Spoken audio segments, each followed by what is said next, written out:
একটা মহান ব্যক্তির নাম আল্লাহ সুবহানাহু ওয়া তাআলা দিয়েছেন। শুধু নামটা দেননি, ওই নামে একটা সূরা পর্যন্ত দিয়ে দিয়েছেন, তার নাম সূরায়ে লোকমান।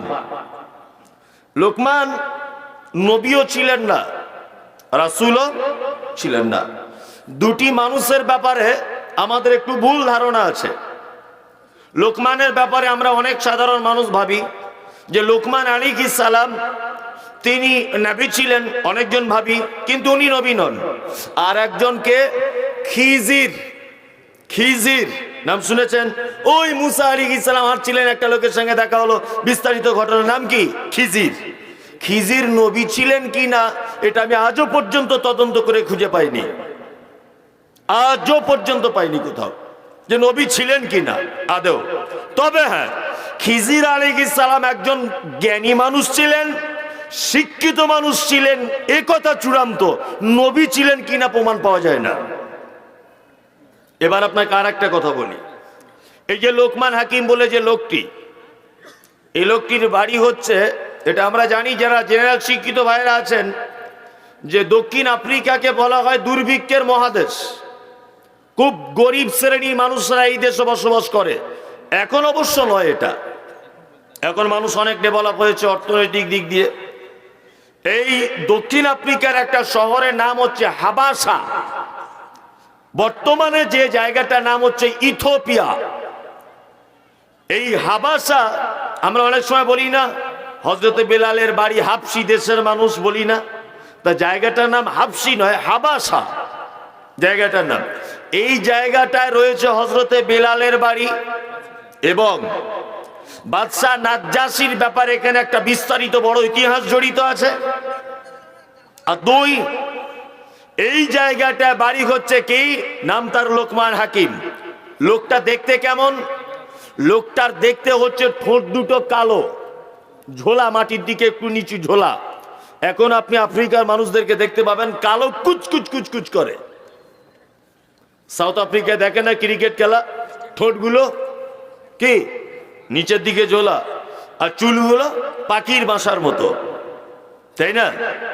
তার মানে এখানে একটা জিনিস বুঝে নেন, যে পরিষ্কার বলে, লম্বা বলে, টাকা বেশি আছে বলে, সম্পদ বেশি আছে বলে, তার মারাত্মক বিজনেস বড় বলে আল্লাহ সুবহানাহু ওয়া তাআলা তাকে সম্মান করেনি। সম্মান করেছেন একজন ঠোঁট ঝোলা লোক, দেখতে একদম মানে খারাপ, একদম পাখির বাসার মতো মাথার চুল, কালো কুচকুচে কালার। শিক্ষা অর্থাৎ জ্ঞানের কারণে এই লোকটাকে উচ্চ স্তরে পৌঁছাতে পৌঁছাতে আল্লাহ সুবহানাহু ওয়া তাআলা একেবারে কোরআন মাজিদের পাতায় পর্যন্ত পৌঁছে দিয়েছেন। তার মানে জ্ঞানী লোকেদের মর্যাদা আছে, আছে না নেই? হ্যাঁ। আমাদের সমাজ এত অধঃপতনে কেন বলুন তো দেখি? না, জ্ঞানী লোকের অভাব নয়, আমরা জ্ঞানী লোকেদের উপযুক্ত জায়গায় কাজে লাগাতে পারিনি। আপনাদেরকে একটা কথা বলছি, এটা দুনিয়াবি কথা। আমি মমতাজুল ইসলাম, আমি একজন বড় শিক্ষিত, খুব বড় শিক্ষিত। আপনাদের এবারে পঞ্চায়েত ভোটে আমি দাঁড়িয়েছি সিপিএম থেকে। আর গ্রামের একটা লোক ছিল অশিক্ষিত, কিছুই জানে না, ও দাঁড়িয়েছে তৃণমূল থেকে। বোঝানোর জন্য বলছি। আচ্ছা বলুন তো জিতবে কে? তৃণমূল। আমি এপারসিএস লন্ডন হলেও হেরে যাব। তার মানে আমাদের সমাজ এখনো পর্যন্ত উপযুক্ত শিক্ষিত মানুষকে উপযুক্ত চেয়ারে বসাতে পারেনি। উপযুক্ত চেয়ারে যখন বসাতে পারেননি, উপযুক্ত নিয়ম পদ্ধতির আশা করতে পারেন না। কেন আপনি অযথা সরকারকে গালাগালি করেন? কেন আপনি গালাগালি করেন সরকার মুসলমানদের বিপক্ষে? কেন? আপনি ভোট দেওয়ার সময় একবার বিবেচনা করেছিলেন যে আমি যাকে ভোটটা দিচ্ছি লোকটা কিছু জানে কি জানে না? আশ্চর্য ব্যাপার। তার মানে শিক্ষিত মানুষকে আমরা মূল্যায়ন করতে পারিনি। শিক্ষিত মানুষকে মূল্যায়ন কে করেছে? আল্লাহ করেছে স্বয়ং। শিক্ষিত মানুষকে সম্মান দিয়েছে পৃথিবীর সূচনা থেকে আল্লাহ সুবহানাহু ওয়া তাআলা। এইবার আপনাকে একটা কথা বলছি, প্রকৃতপক্ষে শিক্ষিত কে? এটা আমার সাবজেক্টের বাইরে বলছি, কিন্তু একটা কথা আছে বিদ্যা আর একটা আছে কি শিক্ষা, তাই না? হ্যাঁ, পৃথিবীতে বিদ্বান সবাই হতে পারে, শিক্ষিত সবাই হতে পারে না। বিদ্বান কাকে বলে? বিদ্বান ওই বিদ্যাকে বোঝানো হয় যে বিদ্যা শুধুমাত্র কণ্ঠস্থ করা যায়। সেই বিদ্যা অর্জনকারীর ভিতরে তার কর্মে, তার কথাতে, তার আচরণে কোনো রকমের ডিফারেন্স হয় না, পরিবর্তন হয় না। এইটার নাম হচ্ছে বিদ্যা। যেমন ছোটবেলাতে আমরা ক্লাস 5 একটা কবিতা পড়েছিলাম, আমি বেশি লেখাপড়া জানি না। ক্লাস 5 একটা কবিতা তখন পড়ানো হতো, কুমুদ রঞ্জন মল্লিকের মনে হচ্ছে কবিতাটা লেখা।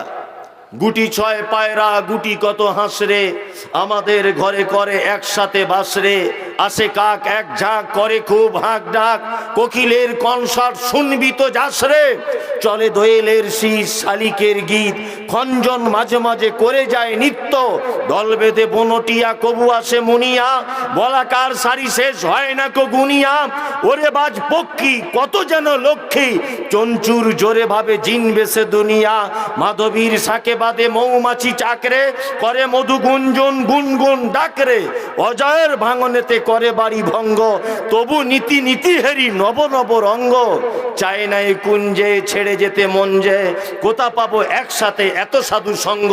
এটার নাম বিদ্যা। এটা শুধু ঘোড়ার ডিমের মতো মুখস্থই করা হয়েছে, এতে কোনো উপকার হয়নি। এটার নাম কি? বিদ্যা। পৃথিবীতে যত দার্শনিক, যত পণ্ডিতদেরকে আমরা লক্ষ্য করি, সব এরা বিদ্বান, এরা কেউ শিক্ষিত নয়। যদি বলছেন আপনি তো আজব কথা বললেন, মির্জাপুর সারা মুর্শিদাবাদ জেলার সবচেয়ে বড় গ্রাম শুনছিলাম, কে বলছিল সত্য মিথ্যা জানি না, বলছে 50টারও বেশি নাকি মসজিদ আছে, তাই?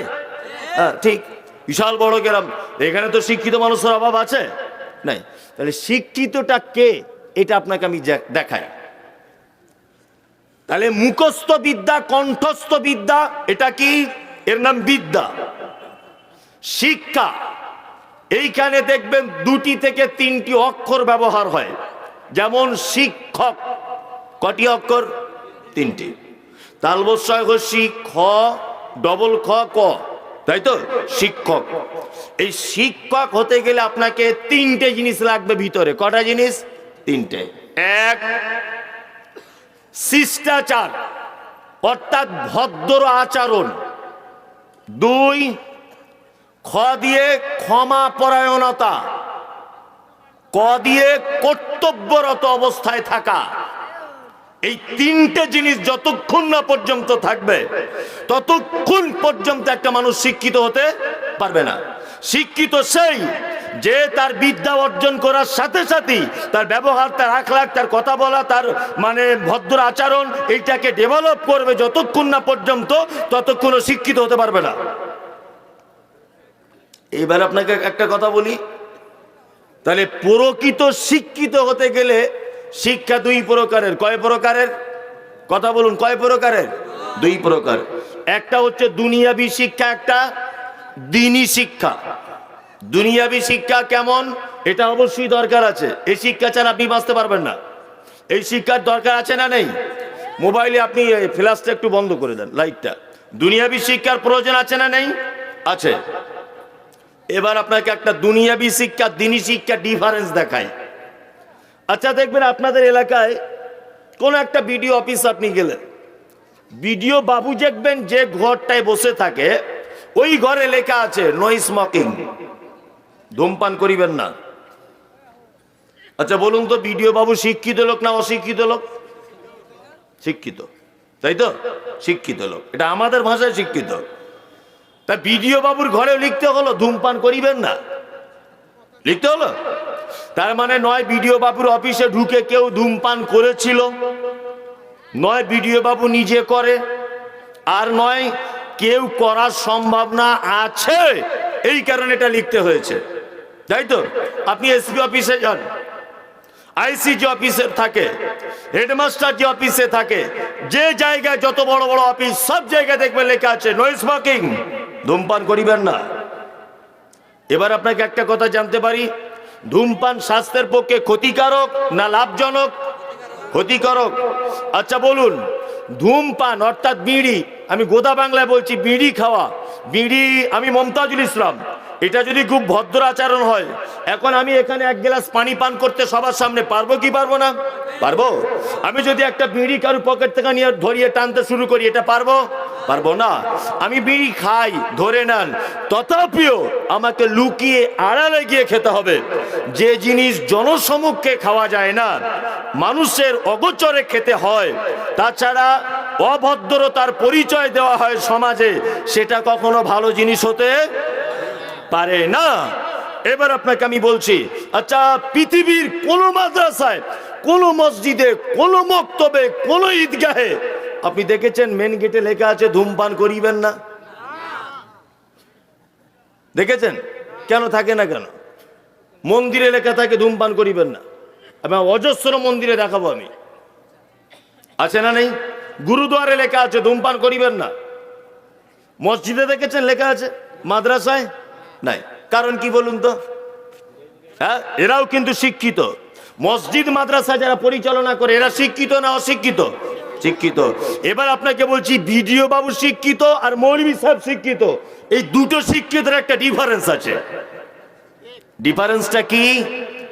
বিডিও বাবু যখন স্কুলে পড়তেন ক্লাস 7-এ বা 8-এ, উনি যে বই বহন করতেন কাঁধে, যে ব্যাগটা, এই ব্যাগটার ওজন ছিল মিনিমাম 10 থেকে 12 কেজি। ভূগোল, ইতিহাস, গণিত, ইংরাজি, অমুক তমুক সাবজেক্টে শেষ নেই। একটা বইয়ের পৃষ্ঠারেও লেখা নেই যে জনসমক্ষে ধূমপান করা এটা অসম্মানীয় এবং ধূমপান স্বাস্থ্যের পক্ষে ক্ষতিকারক। একটা স্কুলের কোনো সিলেবাসে লেখা নেই। আছে? নাই। পরের মাল না বলিয়া লইলে চুরি বলিয়া গণ্য হয়। স্কুলে পড়ানো হয় কি হয় না? হয়। হয় কি হয় না? হয়। পরের মাল না বলিয়া লইলে চুরি বলে সাব্যস্ত হয়। হয় কি? লেখা হয় কি হয় না? হয়। অথচ আপনি দেখতে পাবেন প্রায় সোশ্যাল মিডিয়াতে দেখা যাচ্ছে যে বাচ্চাদের যে অঙ্গনারী স্কুলে চাল চুরি করেছে ম্যাডাম দিদিমণি, শুধু ধরা পড়ছে। হেডমাস্টার বলছে 76 বস্তা চাল চুরি করে নিয়ে অন্য জায়গায় বিক্রি করে দিয়েছে। ধরা পড়ছে কি পড়ছে না? হ্যাঁ, ওনারাও কিন্তু শিক্ষিত। শিক্ষিত কি শিক্ষিত নয়? শিক্ষিত। আচ্ছা মাদ্রাসায় কেন এগুলো লিখতে হয় না? এরা এমন এক শিক্ষায় শিক্ষিত, এমন একটা সাবজেক্টের ছাত্র, দুটি মাত্র সাবজেক্টের বিষয়। কটা? দুটি। এক আল কোরআন, দুই হাদিস। এই দুইটি মাত্র সাবজেক্টের উপরে ডিপেন্ড করে। মানবদেহের জন্য ক্ষতি করে, অসামাজিকতা, চুরি হারাম, সুদ হারাম, ঘুষ হারাম, ব্যভিচার হারাম, পর্দা বাধ্যতামূলক, সব কিছু সামাজিক রীতিমালাগুলি এই দুটো সাবজেক্টের ভিতরে আছে না নেই? আছে। কঠিন ব্যাপার। চলুন আল্লাহ সুবহানাহু ওয়া তাআলার ভাষা শুনে এবার শিক্ষিত কে। আল্লাহ তাআলা বলছেন, কুল হাল ইয়াস্তাবিল্লাযীনা ইয়ালামুনা ওয়াল্লাযীনা লা ইয়ালামুন। নবী আপনি বলুন, যারা জানে আর যারা জানে না এরা কি সমান? আচ্ছা বলুন তো, এখানে কি জানার কথা বললেন? কি জানার কথা? কোরআন জানার কথা, তাই তো? অর্থাৎ যারা কোরআন মাজিদ জানে না আর যারা জানে এরা দুজন সমান হতে পারে না। আল্লাহ অন্যত্তরে আবার বলছেন, কুল হাল ইয়াস্তাবিল আমা ওয়াল বাসীর ওয়াদ যুলুমাতি ওয়ান নূর। নবী আপনি বলুন, যারা কোরআন জানে তারা চোখওয়ালা লোকের মতো, যারা কোরআন জানে না তারা চক্ষুহীন লোকের মতো। তার মানে তারা অন্ধ। এই জায়গায় আমার একটা কথা রয়েছে, কথায় রাগ করবে আমি জানি, তারপরেও আমাকে বলতে হবে, সমাজে মারাত্মক ক্ষতি হচ্ছে। আমি মমতাজুল ইসলামের জায়গাটা ধরেছি, ওই জন্য বলছি। আমি অবশ্যই আমার ভিতরে আপনি কোনো ভুল দেখতে পেলে বলুন, আমি সংশোধন করতে আল্লাহর কসম 1 মিনিটও ভাববো না। আমাকে একটা বাচ্চা ছেলে যদি কেউ বলে আপনি হাদিসটা ভুল বলেছেন, সঙ্গে সঙ্গে বাতিল করে দিব। 1 মাস আগে এক জায়গায় বক্তব্য রাখতে গিয়ে বলেছি, যার গীবাত আসাদ্দু মিনাজ জিনা, গীবত করলে জিনার থেকে ভয়াবহ পাপ, এটা বলেছি। আমাকে একটা লোক SMS করে বলছে, একটা মাদ্রাসায় পড়া ছেলে, হুজুর বলতে লজ্জা লাগছে তবুও বলছি যে হাদিসটা আপনি বললেন এই হাদিসের সানাদ দুর্বল। আমি সাথে সাথে ওকে আবার ব্যাকে কল করে বললাম যে তোমার জন্য যতদিন বাঁচবো দোয়া করব, তুমি আমার সঠিকটা ধরিয়ে দেওয়ার কারণে। আরে ভুল সংশোধনও অপমানও নেই, সংকোচও কিছু নেই, ভয়েরও কিছু নেই, লজ্জারও কিছু নেই। ভুল সংশোধনে রয়েছে সফলতা, চরম মর্যাদার সফলতা, চরম মর্যাদার চরম শিখরে পৌঁছানো যায় ভুল সংশোধন করে নিলে। অবশ্যই আপনি আমাকে স্টেজ থেকে নামলে বলুন যে আপনি এই জায়গাটা ভুল বলে দিলেন, আমি এক্ষুনি মেনে নেব, কোনো তর্ক বিতর্ক জড়াবো না।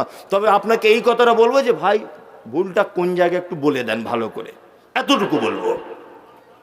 আমাদের সমাজে একটা মারাত্মক রোগ চলছে, রোগ দেখুন তো আপনাদের চোখে রোগ মনে হয় কি না?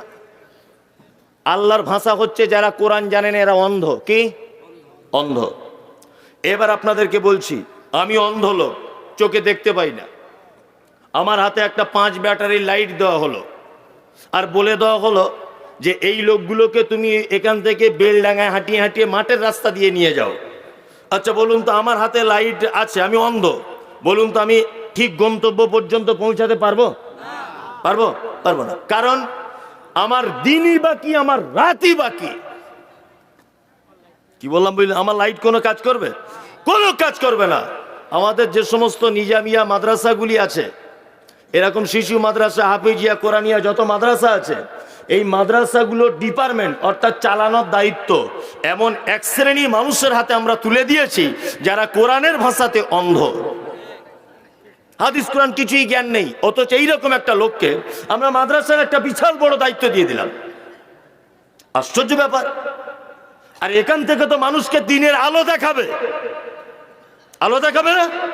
আলো দেখাবে। হ্যাঁ অবশ্যই মাদ্রাসার দায়িত্বে ওই লোককে রাখুন, মসজিদের দায়িত্বে ওই লোকটাকে রাখুন যে লোকটার ভিতরে রয়েছে হাদিস এবং কোরআনের যথেষ্ট পরিমাণ জ্ঞান, এই লোকটাকে রাখুন। এ কথাটা মজা লাগলো না, বুঝতে পেরেছি, তেঁতুলের মতো টক। কিন্তু কথা আমি যেটা বলেছি বাড়ি গিয়ে শুয়ে শুয়ে কাঁথা মুড়ি দিয়ে ভাববেন যে কি বলেছে। আমাদের সমাজের সব থেকে বড় এই জায়গাটায় ক্ষতি করেছে। বলছে মসজিদের সেক্রেটারি হয়নি বলে ওই মসজিদে আর নামাজ পড়তে যায় না, অন্য মসজিদে যায়। আমি জানি যে ভোটে না দাঁড়াতে পারলে লোক মন খারাপ করে, কারণ ভোটে দাঁড়ালে জিতলে কিছু মাল করি ঝেড়ে খাওয়া যায়। আপনাদের এখানকার পঞ্চায়েত প্রধানরা খায় না, আমাদের ওদিককার কথা বলছি না। এদিক বলে মারবে আমাকে, বাবা আমি অত বোকা লোক নয়। এদিককার লোক খায় না, অন্য অন্য দিকের লোক খায়, তাই তো? আমি জানি ভোটে দাঁড়ানোর জন্য পঞ্চায়েত হতে গেলে লোক মারামারি করে, হ্যাঁ আমি এবার দাঁড়াবো, না দাঁড়ালে কিন্তু মারপিট হয়ে যাবে। মসজিদের সেক্রেটারি হওয়ার জন্য এত মারামারি কেন? এখানে তো টাকা পয়সা ঝাড়াঝাড়ি ব্যাপার নেই। ও রাগ করছে মানে মালে গোলমাল। মাদ্রাসা মসজিদে কেন এত লবিবাজি? ওকে দায়িত্ব নাই বা রাখা হলো, ও রাগ করবে কেন? তো আল্লাহর ঘর, দায়িত্ব না থেকেও তো কাজ করা যায়, ও তো নেকির উদ্দেশ্যে করবে। এই মুহূর্তে সমাজের সব থেকে বড় বিপদ সেটা হচ্ছে এই মসজিদে বিশেষ করে যারা দায়িত্বে থাকবে তাদের ইন্টারভিউ নিতে হবে যে আল্লাহর নবীর পদ্ধতিতে দূরে কাজ নামাজ পড়িয়ে দেখাও। কি বললাম বুঝলেন না? টাকা হয়েছে বলে, বড় শিক্ষিত লোক বলে মসজিদে এসে তুমি মসজিদের মানে করবে, দায়িত্ব পরিচালনা করবে। একটা ইমামের কতটা মর্যাদা, একটা মুসল্লির কতটা মর্যাদা, একটা মসজিদ কিভাবে পরিচালনা করতে হয় এই জ্ঞানটুকু তার থাকে না। এমন এমন লোক রয়েছে, ইমার্জেন্সি ইন্টারভিউ চালু করা হোক, শুধু বলছে ইমাম সাহেব রাখতে হবে মসজিদে, ইন্টারভিউ নেওয়া হোক। ইমাম সাহেবের ইন্টারভিউ ভালো লিখছে, এবার কমিটির ইন্টারভিউ চালু হবে। 2 রাকাত নামাজ আল্লাহর নবীর সুন্নত পদ্ধতিতে পড়ে তোমাকে দেখাতে হবে, কোন কোন দোয়া কখন বলতে হবে এগুলো সব পড়ে শোনাও, তবে তুমি কমিটিতে থাকবে, তার আগে নয়। এই জায়গাগুলো আমি যেগুলো বলছি এগুলো অসুখ না, অসুখ নয়, অসুখ, ভাইরাস, মারাত্মক ক্যান্সারে পরিণত হয়েছে। এগুলো কিন্তু সামাজিক কথা, অথচ এগুলো আপনি রাতে গিয়ে ভাববেন যে ওইটুকু ছেলে এসে বড় বড় কথা বলে গেল। বড় কথা নয়, একদম বাস্তব। আল্লাহর কথা বলছে, আল্লাহ বলছে যারা কোরআন জানে না ওরা অন্ধ, ওরা চোখে দেখতে পায় না। অন্ধ লোককে দিয়েছে আমরা সমাজ চালাতে। আমি অবশ্যই আপনাকে বলছি জেনারেল শিক্ষায় শিক্ষিত আপনি হন, অবশ্যই হতে হবে, তাছাড়া আপনি বাঁচতে পারবেন না এই দুনিয়ায়। সাথে সাথে অন্তত পক্ষে এটা আপনার কাছে খুব অনুরোধ, আপনার বেটাটা ক্লাস 7-8 যদি পড়ে, বাংলা কোরআন পড়ার ক্ষমতা রাখে কি রাখে না? একটা লোক বলুন তো যে আমার বাড়িতে বাংলা কোরআন আছে, আমার বেটাকে বেটিকে পড়তে বলি, একটা লোক বলুন। পড়তে বলেন আপনি বেটা বেটিকে? তাহলে একজন বলেছে। অথচ ইসলাম যেটাকে ফরজ ঘোষণা করেছে সেটাকে আমরা বাদ দিয়ে দিলাম। এ জাতি কি করে সুখে থাকবে, কি করে পরিত্রাণ পাবে, আমার তো কিছু ধারণাতেই আসে না, একদম ধারণাতে আসে না। যে জাতি তার দৈনন্দিন রুটিনের ভিতরে অন্তত পক্ষে 30টা মিনিট কোরআনের জন্য সময় ব্যয় করতে পারে না, সে জাতি কি করে পরিত্রাণ পাবে? কখনো পেতে পারে না। চলুন, আমি বলতে বলতে অনেক দূরে চলে এসেছি, ওই জায়গাটা আমি কিন্তু ভুলিনি, ওই জায়গাটা এখনো মনে আছে। তাহলে কটা পদ্ধতিতে মানুষটা বানানো হয়েছে? 4টা, তাই তো? এইবারে বলছি, স্বামী স্ত্রী মিলনের পরে মায়ের পেটে 2টি লিঙ্গের জন্ম হয়। কটা? 2টি, এক নারী আর এক পুরুষ। একটা নারী তার মায়ের পেটের ভিতরে যতদিন থাকে, একটা পুরুষ ততদিন তার মায়ের পেটের ভিতরে থাকে। একটা পুরুষ বাচ্চা তার মায়ের পেটে এলে তার মায়ের মাসিক বন্ধ হয়ে যায়, একটা নারী বাচ্চা তার মায়ের পেটে এলে তার মাসিক বন্ধ হয়ে যায়। একটা পুরুষ বাচ্চা ৪৪ অর্থাৎ ১২০ দিন যাবৎ তার মায়ের পেটে থাকলে আল্লাহ ফেরেশতাদেরকে অর্ডার করে ওকে রূহ দিয়ায়। একটা নারী বাচ্চার জন্য একটাই নিয়ম, একটা পুরুষ বাচ্চার জন্য একটাই নিয়ম। তারপরে আস্তে আস্তে করে বাচ্চা বড় হলো। নারী বাচ্চা মায়ের পেটের ভিতরে থাকলে মায়ের পেট আস্তে আস্তে বাড়বে, একটা পুরুষ বাচ্চা মায়ের পেটে থাকলে পেট আস্তে আস্তে করে বাড়বে।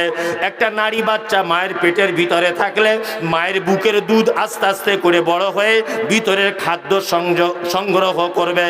আর কি হবে? একটা নারী বাচ্চা মায়ের পেটে থাকলে তার বুকের দুধ আস্তে আস্তে করে নামতে শুরু করবে, তার মানে খাদ্য জোগাড় হবে। নারী বাচ্চা মায়ের যে রাস্তা দিয়ে পৃথিবীতে আসে, একটা পুরুষ বাচ্চা মায়ের সেই রাস্তা দিয়েই পৃথিবীতে আসে। বলুন তো, মিলন করা থেকে পৃথিবীতে জন্ম নেওয়া পর্যন্ত নারী পুরুষের কোনো ডিফারেন্স আছে?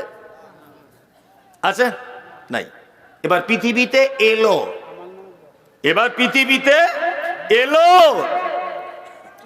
আল্লাহর নবী সাল্লাল্লাহু আলাইহি ওয়াসাল্লামের নিয়ম হচ্ছে এই যে তোমার বেটার যখন 7 দিন বয়স হবে, কতদিন? 7 দিন, তার নামে তুমি আকিকা দাও। বেটা বেটি দুজনের জন্য একটাই নিয়ম, বেটা হলে 2টো দাও আর বেটি হলে 1টা দাও। গরিব মানুষ বেটার জন্য একটাই দেন, যথেষ্ট, অসুবিধা নেই। 2, তার সুন্দর একটা নাম রাখতে হবে। আমরা আছে না অনেকজন বেটার নাম রেখেছে ইয়াসিন, অনেক লোক আছে না? ইয়াসিন নাম আপনাদের এলাকায় আছে? কি জন্য রেখেছ? ওই যে কোরআনে আছে, তাই না? কোরআনে আছে। আর আল্লাহ রাসূল বলছেন যে নামের কোনো অর্থই নাই, অর্থহীন কোন শব্দ দ্বারা নাম রাখা যাবে না। ইয়াসিন, এটা আল্লাহর নবীও জানতেন না, সাহাবা একরামগণ জানতেন না, আপনাদের মাদ্রাসার কোনো আলেম জানে না। মানে এই শব্দটার কোনো মানে নেই, আল্লাহ বেহেতার জানে। অথচ বেটার নাম রেখে দিয়েছে মোহাম্মদ ইয়াসিন। রাখছে কি রাখছে না? কোনো অর্থ নেই। আল্লাহর নিকটে সব থেকে প্রিয় নাম কি? আব্দুল্লাহ আর আব্দুর রহমান। এখন যদি বলা হয় আল্লাহর নিকটে প্রিয় আব্দুর রহমান ডাক, গ্রামে সে টোটোওয়ালা আব্দুর রহমান, চুল কাটাওয়ালা আব্দুর রহমান, ও অত পুরাতন নাম চলে, এখন আধুনিক নাম বলো। করছে কি করছে না? চলুন আমরা নামটাও রাখি, আকিকাও দিই, আর 2টা একটা কাজ করি না। সেটা কি? আর একটা কাজ হচ্ছে মাথার চুলটা একটু ন্যাড়া করে দিতে হবে, দিয়ে সমপরিমাণ চাঁদি সাদকা করতে হবে। এটা কেউ করি? জানি না। 4, তাহানিক করতে হবে। তাহানিক বুঝেন? আল্লাহওয়ালা কোনো মানুষের কাছে গিয়ে বা আপনি নিজে আপনার বাপকে দিয়ে খাজুর জাতীয় কিছু বা মিষ্টি জাতীয় কিছু ভালো করে চিবিয়ে, যাতে শিশুর কণ্ঠনালীতে আটকে না যায়, 7 দিনের বাচ্চার মুখে একটু দিয়ে দিতে হবে, ও চুষবে। মহিলারা পর্দার আড়াল থেকে আল্লাহ রসুলের কাছে বাচ্চা আনতেন, আল্লাহ রসুল তা হানিক করে দিতেন। আমরা কেউ করি? জানি না, তাই না? করি না। চলুন এবার আস্তে আস্তে আকিকার জায়গাটাই একটুখানি ডিফারেন্স। মেয়ে হলে একটা, ছেলে হলে দুটা, গরিব মানুষ হলে একটা দিলেও হবে, অসুবিধা নেই। চলুন এবার এই পর্যন্ত একই হলো, তাই তো? আর একটু বড় হলো, বাচ্চাটা বয়স হলো 7 বছর। কত বছর? 7। আল্লাহর নবী বলেছেন 7 বছর বয়স তোমার বেটার হলো, তুমি আস্তে আস্তে আস্তে আস্তে করে ধরে তাকে মসজিদে নিয়ে যাও।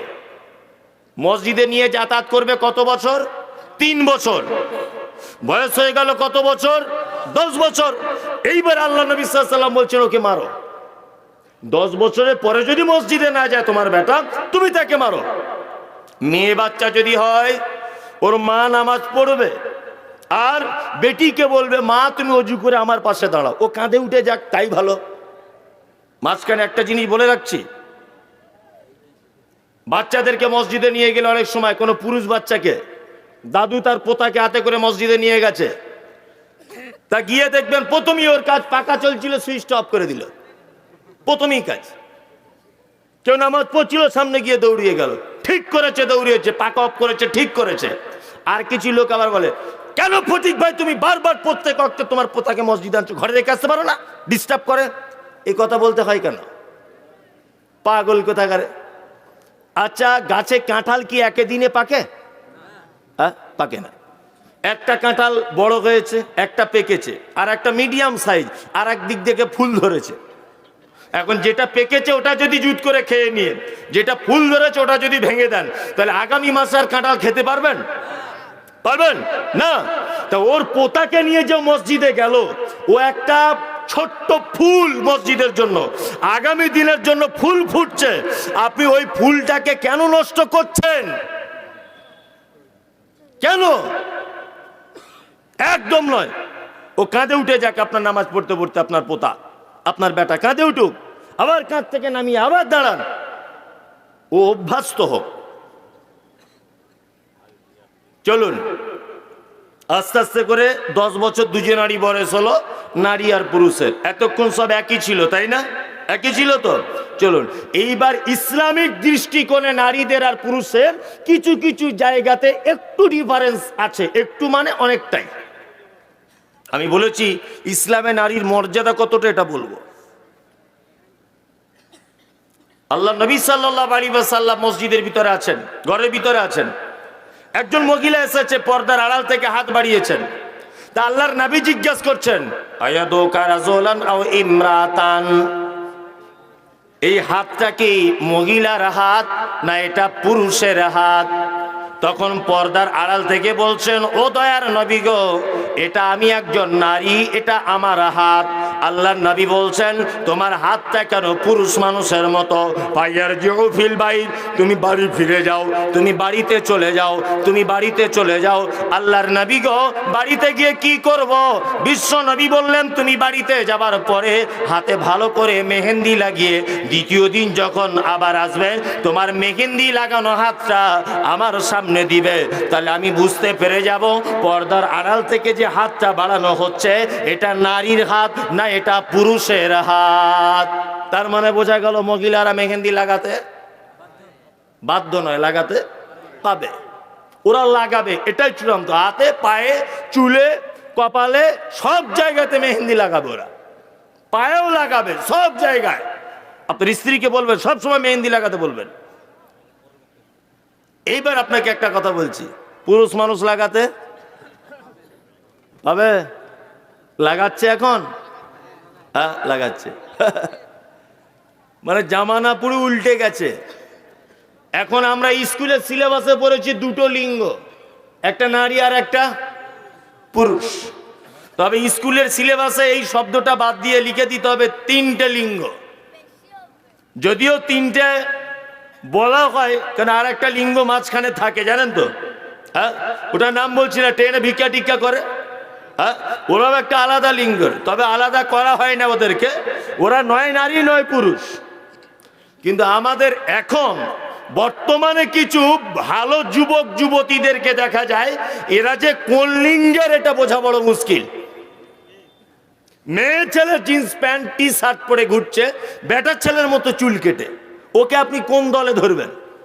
দেখে সর্বপ্রথম এ বেটা ছেলে কানে দুল, এত বড় বড় চুল রেখেছে, এদিকে কালো এদিকে সাদা এদিকে সবুজ, আর এমন করে জিন্স প্যান্ট পরে ঘুরছে, বা এমন করে মেয়ে ছেলেদের মতো প্যান্ট পরে পোশাক পরে ঘুরছে, ওকে দেখেই বোঝা বড় মুশকিল যে ও পুরুষ না নারী।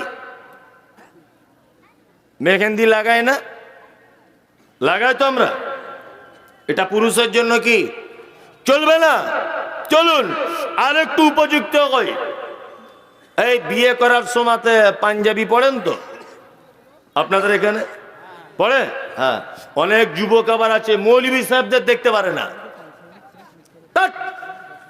মৌলভী সাহেবদের আমি একদম দু চোখে দেখতে পারি না, আলহামদুলিল্লাহ দেখতে হবে না।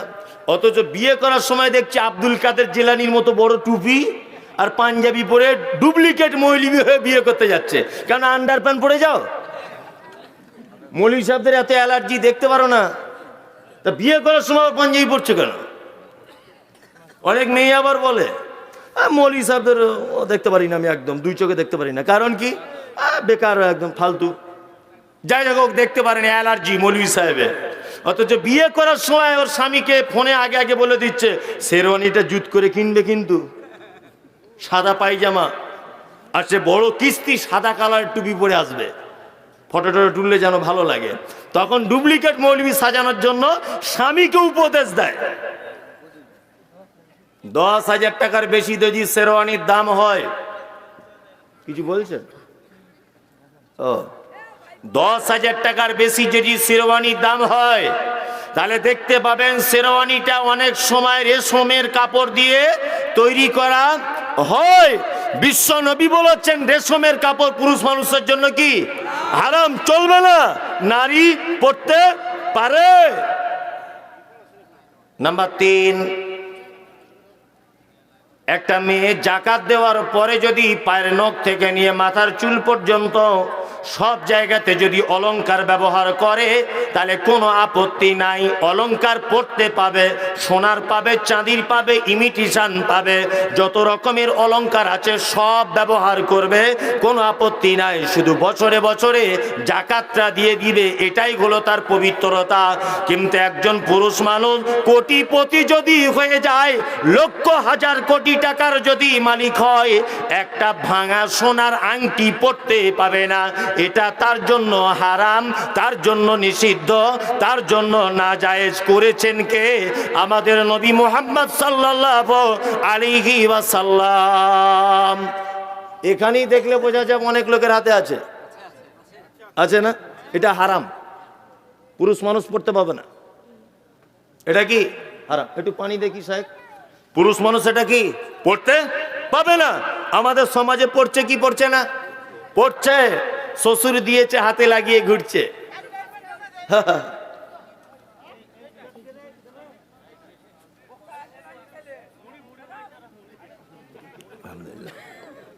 জি, সোনার অলংকার তাহলে কি পুরুষের জন্য হারাম, নারীর জন্য জায়েজ। এইবার আর একটা জায়গাতে আসি, মসজিদে জমাত শেষ, নারী পুরুষের ডিফারেন্স দেখাচ্ছি। মসজিদে জমাত শেষ, আপনি নামাজ পড়ার জন্য মসজিদে গেলেন, দাঁড়িয়ে গেলেন, আল্লাহু আকবার, আলহামদুলিল্লাহি রাব্বিল আলামিন, আর রহমানির রহিম, নামাজ পড়ছেন। আর একটা লোক সেও নামাজ পড়বে বলে মসজিদের ভিতরে ঢুকেছে। আচ্ছা বলুন তো, লোকটা দাঁড়াবে কোন দিকে? ডান দিকে দাঁড়িয়ে গেল। আর একটা লোক এসেছে, বলুন তো সে দাঁড়াবে কোন দিকে? বলছে বাঁ দিকে। না, তিনজন যখন হয়ে যাবে, ইমাম মাঝখানে